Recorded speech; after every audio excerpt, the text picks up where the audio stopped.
Ja, nu har jag startat och fy fan vad jag är skraj.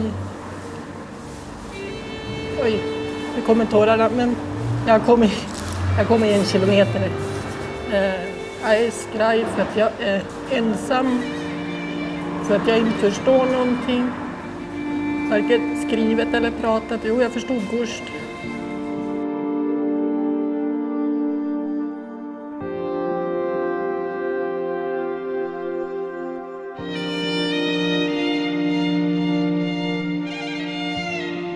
Det blir väldigt krasst. Ja, men varför finns jag här på jorden? Vad vill jag med mitt liv? Någonstans vill jag ju faktiskt provocera fördomar, både hos mig och hos andra. Eller utmana dem. Att, ja, men, är det så farligt då?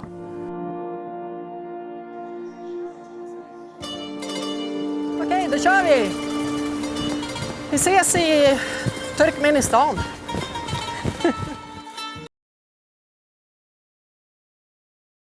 Šiandien 15 min studijoje kalbėsime su Kristina Paltén, maratonininkė iš Švedijos, kuriai priklauso pasaulio rekordas. Ji yra perbėgusi Europą nuo Suomijos iki pat Turkijos, tačiau šiandien kalbėsime apie jos kelionę per Iraną, kuri jį įveikė bėgte.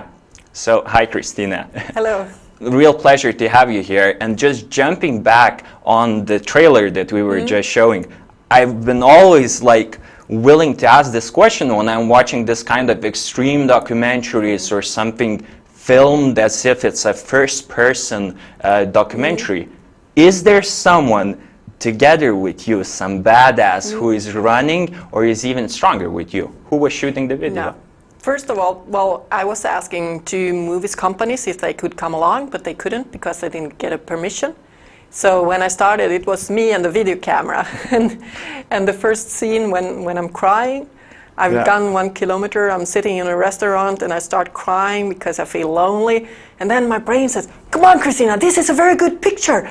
And I bring out the camera and sit and do a selfie. So most of it is myself who is filming. But after a while, there was an Iranian photographer who got permission to film me. So he was with me for 8 days out of those 58 days. I see. Why the film crew couldn't get the permission to come together with you?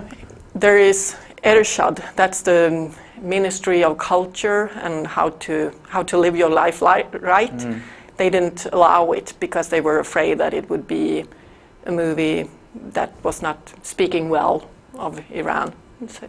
I see, but how did they know that you're gonna speak well of Iran? That you're not? They don't know. They took the risk, right? I don't know. The photographer had good relationships with Ershad, so he got a permission. I see. You said you had the moment in the very beginning of the trip that you were afraid, you were almost breaking down.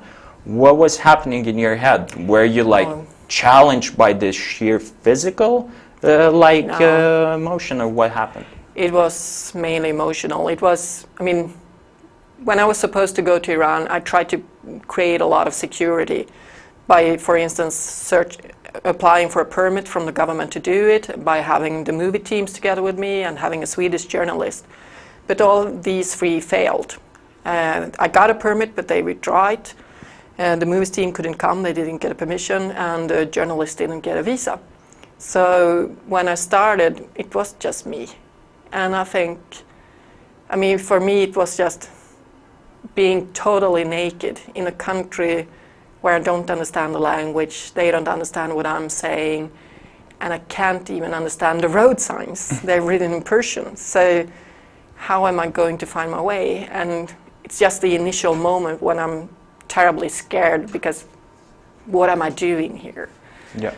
I know that it wasn't your first time in Iran, actually some time ago, before the trip in 2015, you went there on your own as well, you stayed there for a week. Wow. In Iran? Or? In Iran, yeah. No, I've never been to Iran before. Oh, I see, then I misunderstood. No, but you told me you were traveling to plan the trip as well, to get the No, film, I was 1 week in Iran before the run started. Exactly. So, but it was the same, I flew to Iran 28th of August.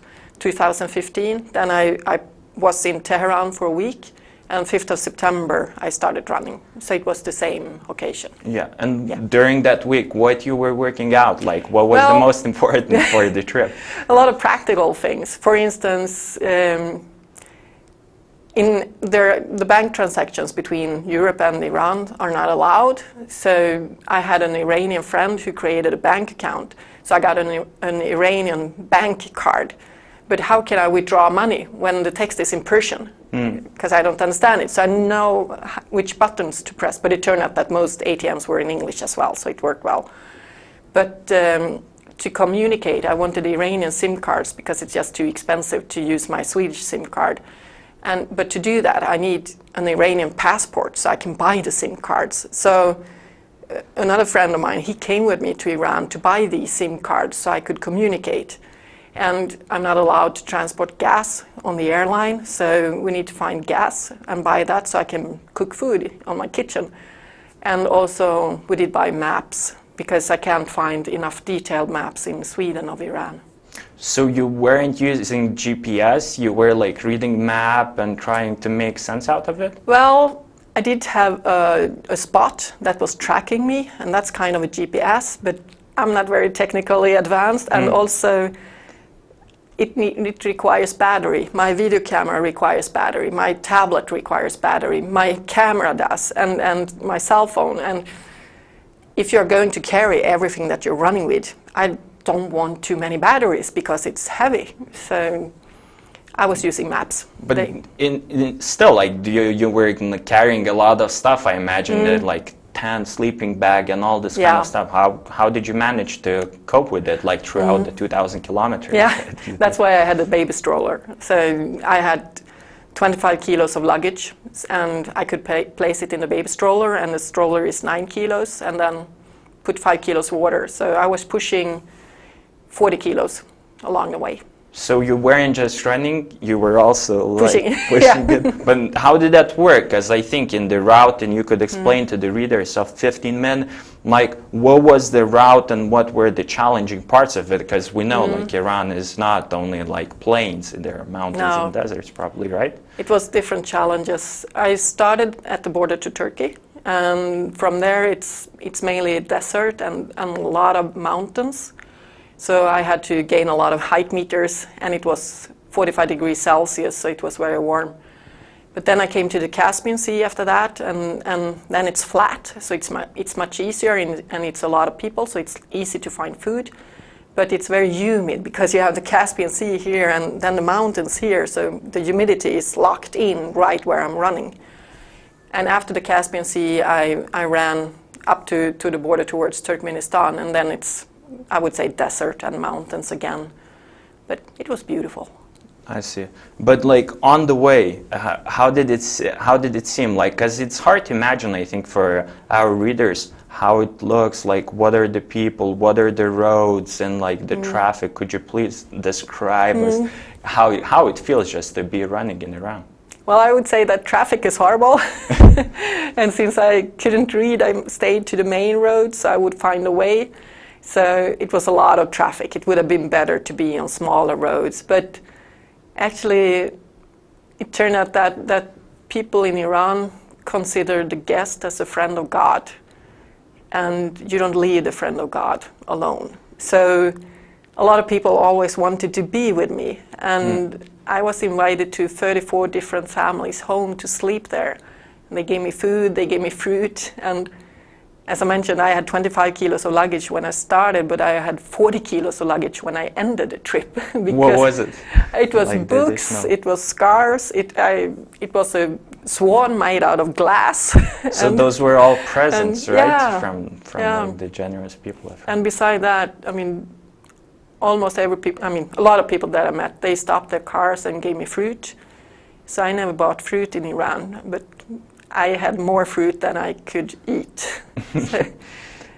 But how did that work out for you, like alone, a woman? Let's not forget that Iran is like still a conservative Muslim country. How did it work out for you, like in all terms? I mean, even just how the people reacted to a woman running solo?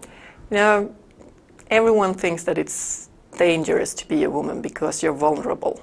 but the people I meet also think that I'm vulnerable, and then they usually want to take care of me. So as soon as I said salam, it felt like people kind of adopted me and wanted to care about me because I was a woman, and also because I was a person, of course. So I think that it's good to be a woman and be an adventurer because there are benefits with that. Just another technical question. I know in Iran at all times women have to cover their hair. How did you work out that with running all the time as well? Yeah, that's the problem though.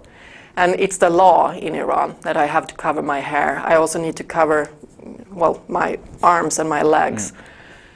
And running in 45 degrees Celsius covered is not very healthy, I would say. I was afraid that it was going to start growing swamp or mushrooms on me, kind of.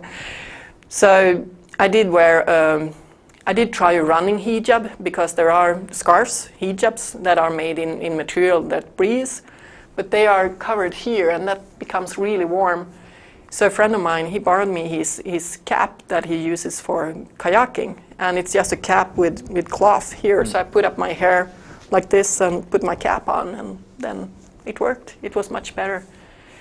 But I didn't like that when I go into a restaurant, for instance, and eat, I can't remove the cap. It's sweaty, it's awful, and I have to sit with it on.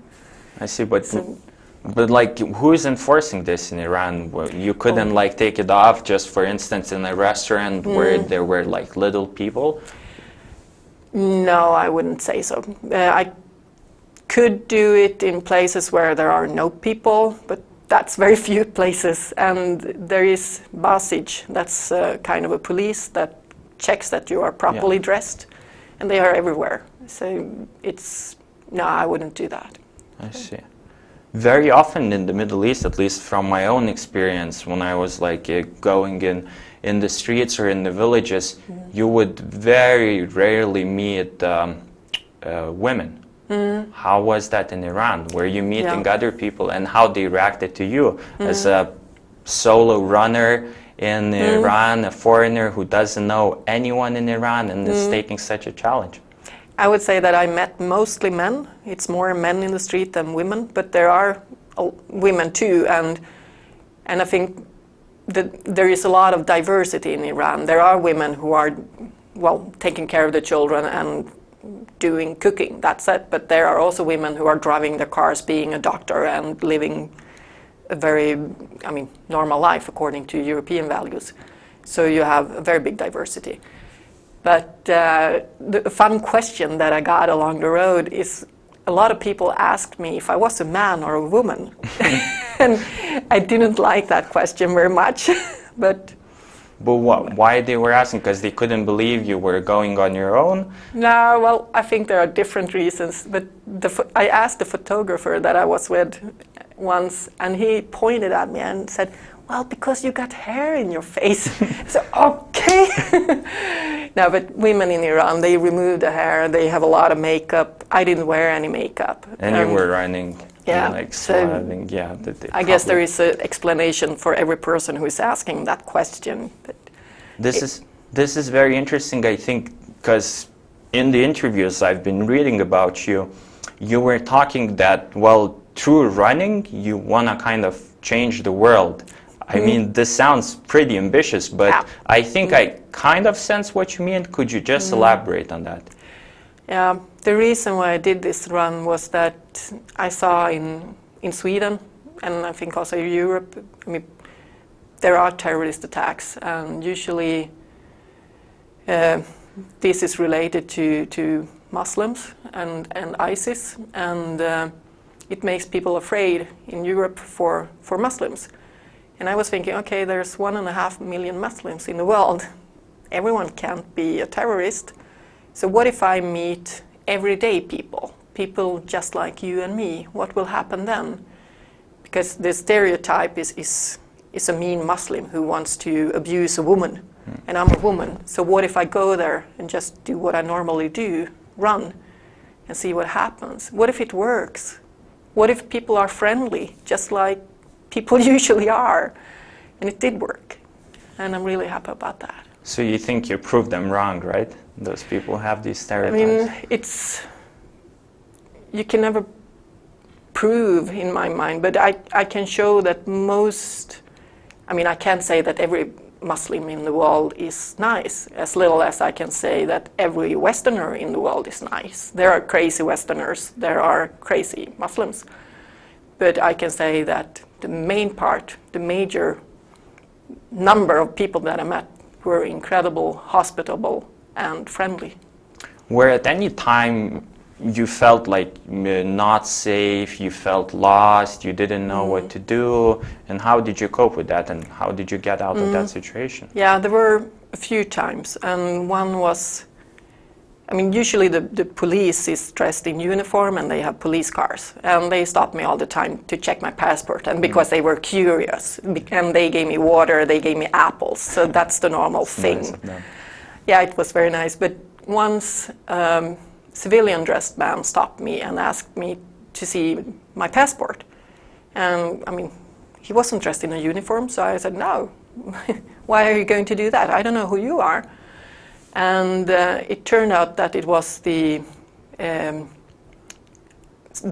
national security guards, or I don't know the word in English. Revolutionary guards. No, not revolutionary. It's the undercover agents. I see. Okay, so secret police. Yeah, secret police, and 3 different secret polices stopped me in 24 hours, and that never happened before. And then I got scared, because then it felt like, okay. I was afraid of being put into jail before I went, because I was doing something unusual. And what if the regime doesn't like it? And now 3 cops stopped me in 24 hours, and it's, oh, what's going on? Did something happen? Is it someone who doesn't like what I'm doing?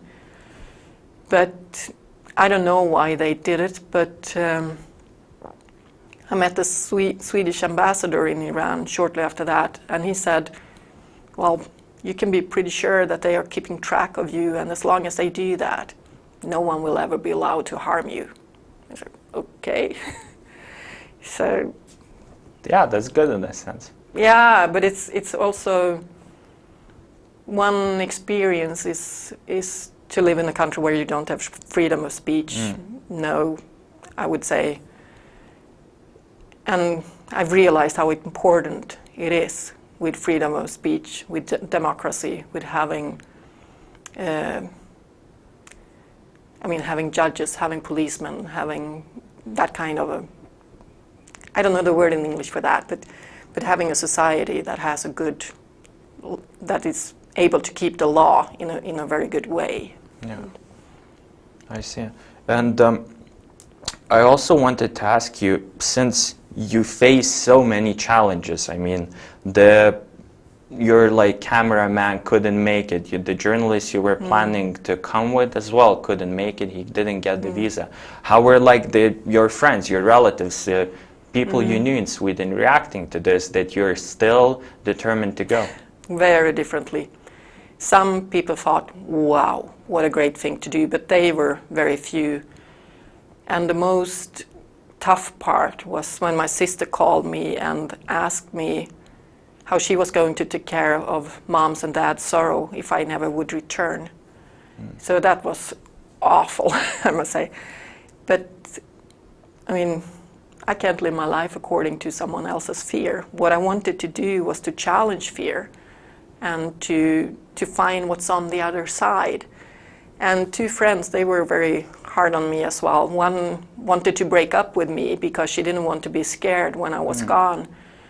But when she saw the result, when she saw the friendliness of all the people that I met, she just felt that, whoa, this is so important what you are doing, Kristina, and I'm so happy that you're doing it, because it's what the world need right now. So she became my strongest supporter, and I'm really happy about that, because what I wanted to do was to, change the focus from fear to trust, and that happened. But you were saying, what was the final result? Could you tell us, besides the documentary that we've seen the trailer of, what, you were writing a blog, you were giving talks, or what was the result and the outcome of the trip? Well, a documentary and a lot of people following me on the blog and seeing, whoa, this is everyday life. We never see that in the news, and this is different. And also the book will be published in Sweden in January, and then it will be spread worldwide after that. So I'm really happy about that. But one thing that really surprised me was my intention was not to affect Iran. It was to affect my own home country mainly. But in Iran, it turned out that you trust your own family, but you don't trust other families. But here they saw a woman running from family to family, being safe no matter where she was. And it created a lot of trust in Iran. And people in Iran became incredibly happy and proud to see that, wow, it works, and how friendly we are, how generous we are. So one family, they rented a restaurant and invited all the 34 different families where I've been sleeping and gave a big party and to celebrate themselves. And they gave me a very beautiful letter at this party and thanking me for doing this trip. And as they said, if you as an outsider can trust us, then we can also trust each other and rely on each other. And that was just, it was just marvelous. It never was my intention, but it created trust in Iran as well. I imagine that's very impressive. But I also wanted to come back to one thing. You were talking about fear. I think fear keeps a lot of people from achieving their dreams. Yeah. But at the same time, when I'm talking with you, it doesn't really seem that at any point it was a dream. It was much more like a plan. What would be your advice to the people who are having similar ideas, something that they also want to change the world maybe, or at least themselves, challenge themselves? What would you advise them to do and how they should achieve their goals? Well, dreams, in my mind, is something you dream of doing. A plan is something that you intend to do. So then you put it into reality. And when you put a dream into reality, usually there are a lot of fears involved. And I think fear is very complex. There are fears that stops us, and there are fears that helps us.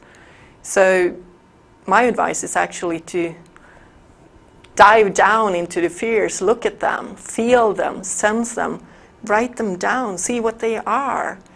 Because, for instance, if you're going to kayak in a rapid, it's natural to be afraid. So you put on a swimming suit, you put on a helmet, and that's a good thing to do. So fear in that sense is good, but fear that stops you from fulfilling your dream, then you don't live life fully. So dive into the fears, feel them, and whatever precaution you can do to make it sure that you will fulfill your target, do it, because that helps you to fulfill the dream. And fear, be also aware that fear itself can never hurt you. It's just uncomfortable. It's okay to be afraid. It's okay to go out there and feel fear. And I think being vulnerable is also a key to get access to your incredible, the power that we all have. So being scared is a good thing. Then you're on the right track.